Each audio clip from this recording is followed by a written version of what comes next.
It is the month of May, and that means that the world's greatest race course, the Indianapolis Motor Speedway, is officially open for business. On Sunday, 3 generations of Andrettis, Mario, Michael, and Marco, took to the track for a ceremonial first lap, kicking off the activities leading up to the 90th running of the Indianapolis 500. This year, we welcome back some of the legendary names of open wheel racing, along with father and son Andretti, and 2-time Indy 500 champion Unser Jr., 98 winner Eddie Cheever, and a second-generation rookie by the name of Wheldon, each hoping to do whatever it takes to etch their likeness on that famed Borg-Warner trophy. 100 pounds of sterling silver, 64 inches tall. Its armor engraved with the likeness of heroes. Drivers who pledged to do anything for that one moment. The moment to embrace the Borg-Warner trophy.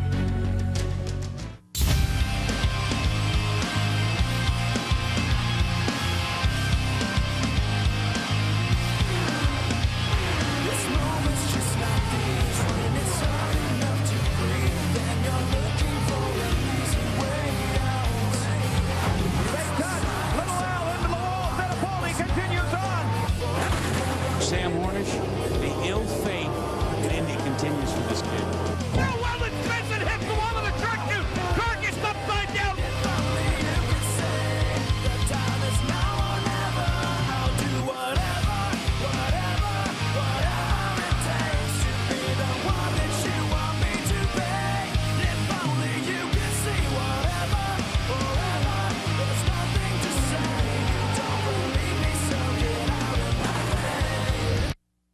Checkered flag is out. Goodyear makes a move. Little Al wins by just a few tenths of a second. Bobby Rahal charges down the inside, and Rahal comes past Kevin Cogan, Jerry Baker. Denny Sullivan spins. Absolutely incredible. John Cox, Mears makes it try. John Cox wins it by less than 1/10 of a second. A.J. Foyt has won his fourth 500-mile race.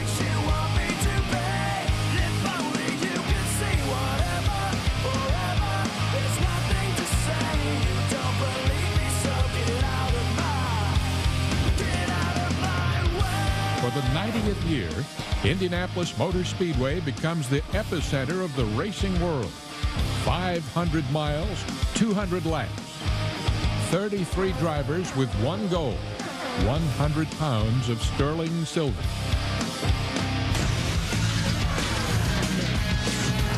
SportsCenter, presented by Weber Grills at the Indianapolis 500.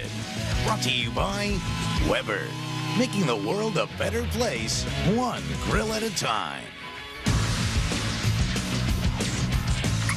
We welcome you to SportsCenter at the Indianapolis 500, along with 11-time Indy 500 participant Scott Goodyear. I'm Jerry Punch. Glad to have you with us. And, Scotty, we have a number of big storylines to talk about here throughout the next half hour. But first, let's remind everybody about our coverage here from the Speedway. We'll be here each Monday through Friday, 5:30 Eastern Time on ESPN2. Join us throughout the month of May as we get you geared up for all the great stories building up to the 90th running of the Indianapolis 500. You know, one of the major storylines heading into this year's race is the return of Michael Andretti. Last year, Michael was the winning car owner when Dan Wheldon won the Indy 500. This year, Michael comes out of retirement to drive again. The big question is, why? What really prompted it was Marco. You know, I just felt like if I don't take this opportunity, I never thought it would come. You know, so I was very happy not being in the car. I had no problem with it. And but then, you know, with it happening so soon for Marco in his career, and I'm still young enough, I'm like, if I don't take this opportunity, I'm going to regret it for the rest of my life, for sure. And because I want to be the first person to say that I've driven on my father in the same team and now my son. Well, Michael is back. And Scott, what were your thoughts when you heard that Michael Andretti was indeed going to come back and race this year at Indy? Doc, I was actually very shocked from the simple point that, he was very happy as a team owner. He stated that many times. He had just won the Indianapolis 500 as a team owner. But you know something? Winning here as a driver is the ultimate goal for everybody in motorsport. And he has been so close so many times, much like myself, that I can sort of understand what the draw was to sort of bring him back. But the question remains, did he come back to sort of diffuse maybe some of the interest off of Marco, because this can be a very tough month of May when you're here as a driver. Michael last drove in the 2003 Indy 500, and we're nearly 3 years away from the cockpit. How difficult a transition will that be for Michael getting back into this year's car? I think it's going to be very difficult from the standpoint. You say it's 3 years. The most important thing, though, as a driver, you can go fast here going around the race course by yourself. You can go out there and run fast times in qualifying, but when you come back here for the Indianapolis 500, you're rushing down to turn 1 at 230 miles an hour, three rows actually as it goes, 3x3s we call it. The key thing here is the turbulent air. The traffic is very, very difficult, and the most important thing is to get to the end of the day. Now, he hasn't been in the car for 3 years. Will he survive? He's definitely physically fit. The most important thing, though, is, like I said, getting to the end of the race. I think it will be very difficult for him to be competitive this year. Well, this year, Michael and Marco will be the first father-son combination to run together at Indy since Michael ran with his dad Mario back in 1994. Now, Scott, you've seen Marco Andretti race. How good can this kid really be? Very impressive from the simple point that he's a kid right now that's only 19 years old, so we call him a kid, but he is an Andretti. He understands about how to make a race car go fast. Does he have the experience to last 500 miles here? That'll be the tough question. We've seen him make mistakes as a rookie in the first couple of races, and then only getting through the Motegi race where he was actually finishing a couple of laps down. The most important thing, though, is to get to the end of the race to get this experience. Well, here at Indy, the name Unser is synonymous with winning. Combined, the Unser family has posted 9 Indy 500 victories. 2 of those wins belong to Al Unser Jr., who, like Michael Andretti, is coming out of retirement to race in this year's 500. For more on that story, we welcome in Marlo Clay. Marlo? Jerry, after almost 2 years on the sidelines, Al Unser Jr. is back at the Brickyard. In the last couple of years, Al Unser Jr. has battled a substance abuse problem, and he was also not very competitive against the IRL's youth movement. But now, at the age of 44, Al Unser Jr. is back at the track that he loves the most. And it was actually watching this race on TV last year that sparked his interest in his comeback. I guess it was during the month of May last year. In 05 I was there watching all the practice and qualifying, and as the month went on, and then the summer watching all the races, it just pretty soon I was screaming at the TV and so on, and then finally there about September, October, I'm screaming at the TV during one of the races, and Gina, my wife, came in and said, "You need to get back in a car." And so here we are. Junior has been participating in a refresher course the last 2 days here at this speedway. His top speed 218.8 miles an hour. And Jerry, it's hard to believe, but it's been 12 years since Al Unser Jr. won his second Indianapolis 500. It really is, Marlo, and I was here and doing that race in 1994. Al Unser Jr.'s career has been filled with ups and downs, challenges both on and off the racetrack. Scotty, how surprised were you when he announced he was going to come back to participate this year? I guess shocked is probably the proper term, because, he'd been on his boat. He's actually been on the golf course. He said he was really away from it. He wasn't really even hanging around races. And you look at it now, and he has actually lost weight. He looks better than he ever has before. But, he's got a tough task ahead of him. He's actually with a team that's probably not listed as one of the 2 or 3 top teams that are here. Doesn't have the same shot at it maybe as Michael Andretti does, but I think he's here because he's enjoying racing. He was missing it before. The thing going around right now is they say he may actually try to stay around for the whole year.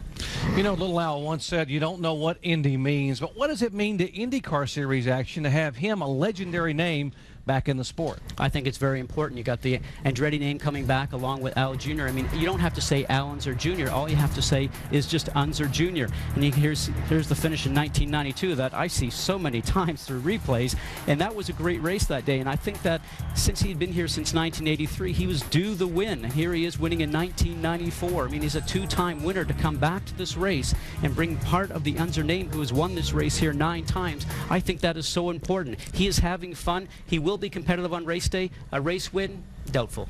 Still good to see little Al back at Indy smiling here during the month of May. Still ahead, last year's Indy 500 champ has a new look in 2006. So why did Dan Wheldon leave Andretti Green Racing? Plus, once again, the spotlight shines on Danica Patrick. How will year 2 at Indy be different? And he's the hottest driver in the series. Helio Castroneves tries to do something only 8 other drivers have ever done at Indianapolis. Sports Center, presented by Weber Grills at the Indianapolis 500. Brought to you by Weber, making the world a better place, one grill at a time.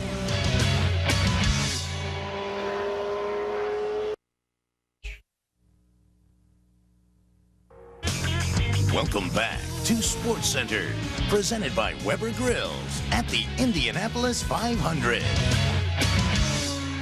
White flag is out, and Dan Wheldon is going to win the Indianapolis 500-mile race. He started 16th, but at only his 3rd Indianapolis start. Dan Wheldon going to celebrate victory at Indianapolis.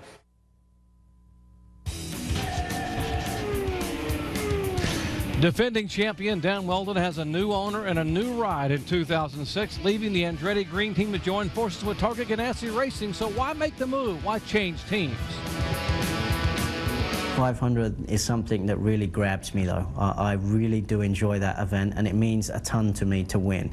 And to be able to win again in a different team is something that really excited me. Nothing excited me more than that. I had a very good time at Andretti Green Racing. I started there as a rookie, and I achieved what every IndyCar driver wants to achieve, winning the championship, and primarily for me, winning the Indianapolis 500. But I just felt that it was time to move on. I wanted to remain as successful, and Chip's team, I have no doubt, gave me the best possible opportunity to be able to continue that success. Scott, what are your thoughts about Dan Wheldon's decision to leave AGR and join the Target team? Doc, I was very surprised from the simple fact, you know, he won the Indianapolis 500, he won the IRL championship, and here it was a guy that really looked like he would continue into the following season and actually have a shot at winning another Indy 500 and also a championship. But you know something, he must have felt something wrong in the Andretti Green team and felt the need to change, and he said a lot of times that he just wanted another challenge in front of him. Was it that, or was he thinking that maybe the Andretti Green team would not give him the opportunity to actually win another championship in a 500? Only he really knows the answer, but he's already won the first race this season. Well, up until Dan Wheldon's win this year at Homestead, the Target team had logged just 1 victory in their last 42 starts, and now with Honda providing all the engines for the IndyCar Series, how has that benefited the Target team? Well, let's just say on the other subject too, Dan Wheldon would not have actually changed teams if he was not going to get a Honda engine. They had a Toyota engine last year which was not that competitive. Now he knew that Honda was coming on board for all the cars, and I think the Target team and the Penske team are very competitive because they have been working on their cars all season to get them handling on the racetrack.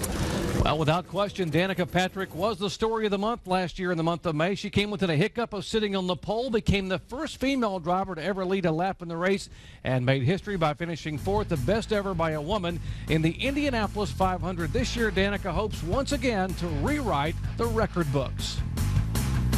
Yeah, I've thought about what it would be like, I suppose, if I won the Indy 500, or any race for that matter. I have to imagine that I'd be a busy girl for quite a while. So much goes into it. It's not just a race. It's a whole month dedicated to one race. So, and the prestige that comes along with it, and no race can do for you what the Indy 500 can do for you, and I am a pretty good example of that. Scott, in your opinion, how different is the Danica Patrick that will race in this year's Indy 500 from the one that came here a year ago as a raw rookie? Well, Doc, she certainly has a lot more experience, but it was this race here last year where it really pushed her to the forefront in the IndyCar Racing Series. Now, you have to remember, she had a lot of experience on different types of cars before we came in here, and here she actually makes a mistake in the pits by actually stalling the car. She bumps with Kotsky Masura going through turns 3 and 4. Here is a spin on a restart that she had last year. She had a lot of luck with her because she still got to the end of the day. But the most important thing, I think, is that the media attention that she has now and the fan attention is all on her. And the most important thing is to take that in stride. If she succumbs to the pressure that is out there that's on her right now, she won't have a very successful May. And although she's just making her 20th start in IndyCar racing, there are those who say she needs to win one soon. I mean, what needs to happen for Danica to get that first win? Well, the basic thing is patience. It's going to be tougher for her for the simple fact that last year she did have an advantage. She had a great team, still with Ray Hall Letterman Racing, but she had the Honda power plant. With all the cars having Honda power plant this year, great fuel mileage, great reliance on the engine, and great horsepower. It's the same game for everybody, so she's going to have to do something different, something better than everybody else. She's going to have to rely on her teammates also for some help. Well, without a doubt, the hottest driver heading into Indy is Helio Castroneves. The two-time Indy 500 winner has posted back-to-back wins at St. Pete and Motegi, and in 3 races this year, Helio and his teammate Sam Hornish Jr. have led almost 83% of the total laps completed. And Scott, no team perhaps has benefited more from the switch from Toyota to Honda engines than the Penske team. Why do they seem to be so far ahead of everyone else? You know, I put them in the same box as Target Chip Ganassi because they have been working on their race car, making it handle. When they had no horsepower, they had to take the aerodynamics out of the car to make the car go down the straightaway quicker. The drivers had to work tougher in the turns to get the cars through the turns. The handling, the mechanical aspects of the car are set up maybe a little bit better than other people's last year. You put that Honda horsepower in there right now, and I think that's the advantage. Their cars are working so well. Honda power plant is there, and these guys right now have a lot of confidence. Penske perfection early on this year. Well, still ahead, a third-generation Andretti looks to make a name for himself at Indy. It's all access with rookie Marco Andretti when SportsCenter at the Indianapolis 500 returns.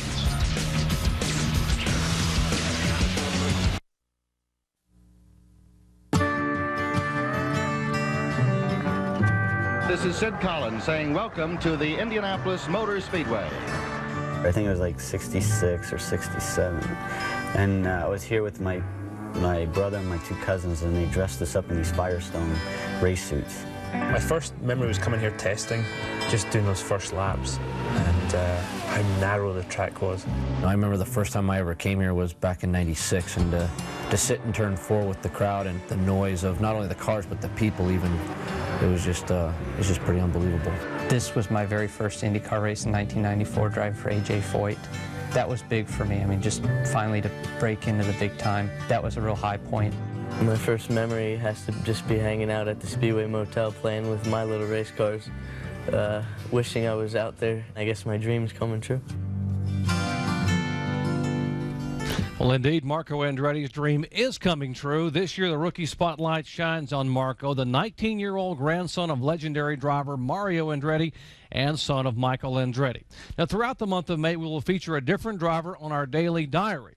On Sunday, we followed Marco Andretti around on his first day of rookie orientation.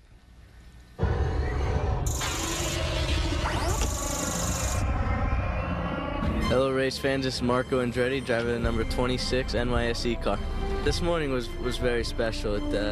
You know, I went around with my father and grandfather right outside of me, and that, to me, that sort of told me that, you know, I finally made it. You know, I'm finally to the big leagues, and I was kind of expecting it to end up like racing into the pits or something, but no, we kept it professional. We started off pretty decent. It was easier than I thought to get up to speed. Keep it in 4th gear. You may have been tempted to look at 5th. For a little while, you know, I was asking on the radio, can I go quicker? Can I go quicker? But they just, you know, for a while just held me back, said, relax, Marco, you know, you have plenty of time. Just relax a little in the cockpit. Towards the end of the day, you know, I want to trim more, and my engineer sort of just like, you know, we got a month to do this, so it's just how I am. It's in my nature. Very, very good run there, Marco. The good thing is that I just got laps here in an Indy car, because I was not settled. Like, you know, when I come to a new track in an Indy car, I'm always going to be quiet and nervous, and just until I go turn some laps. And this, you know, as soon as I do, then it's all about going fast. Scotty, how much pressure is there on this 19-year-old Marco Andretti to live up to the legendary family name? You know, Doc, the pressure has to be huge because you say the Andretti name, and that's the key thing here around Indianapolis. They have such a history, obviously, with Mario winning this race back in 1969, and Michael never winning it, and that's why he's back here trying this year. But I spoke to Marco this morning. He said, you know something? Right now, I'm just taking it a day at a time, and that's what I'm doing. I'm watching what I'm doing on the racetrack, staying away from the walls. The most important thing for me is just to get time in the race seat. Remember, he didn't finish the first couple of races. He finished the race at Motegi, but a few laps down. It's going to be very tough for him to simply come here without the pressure. And in my belief, Doc, I think that's really the reason why Michael Andretti is in the car here, to diffuse some of the pressure from Marco running this race. And the pressure can be huge on a young driver coming to Indianapolis for the very first time. Well, not only Marco, but the entire Andretti Green team has struggled this year. What a difference a year makes. As you can see, coming to Indy in 2005, the team had won 3 times and led a whopping 454 laps. This year, they are winless and have led a meager 15 laps. Scotty, what's the problem with Andretti Green Racing? Well, they were the Honda factory team last year, and they had a lot of things go towards them that a lot of other teams did not. You can see right there a couple of accidents happening with the team so far earlier this year. I think the most important thing to think, though, has Andretti Green lost their dominance? Well, maybe so, because they had the Honda engine last year, which really made them a dominant team. They had a lot of things coming from Honda that were actually accessed in the wind tunnel. I think now the other teams worked harder on their chassis. We talked about it early in the show.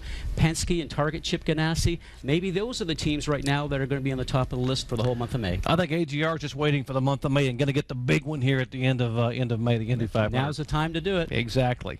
Still ahead, the need for speed begins in earnest on Tuesday as the track officially opens for practice. Who'll be fast and what kind of speeds can we expect? Those questions and more answered when we come back.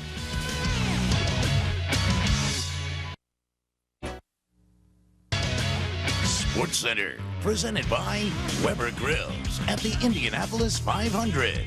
Brought to you by Weber, making the world a better place, one grill at a time.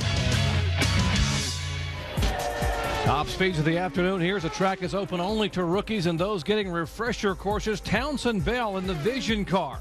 Top speed of the afternoon, over 221.381 miles per hour. Michael and Marco both on the track. Rookie orientation completed by P.J. Chesson, Tiago Medeiros, Ari Lyondike Jr., and, of course, Marco Andretti. And don't forget Indianapolis 500 pole day qualifying Saturday at 3 p.m. Eastern on ABC Sports. 3 hours of coverage from right here at the world's greatest race course. Well, this year marks the 90th running of the Indianapolis 500, and over the years, the greatest spectacle in racing has produced its share of memorable moments. Throughout the month of May, we will relive some of those moments. Tonight, legendary track announcer Tom Carnegie takes us back to the very beginning.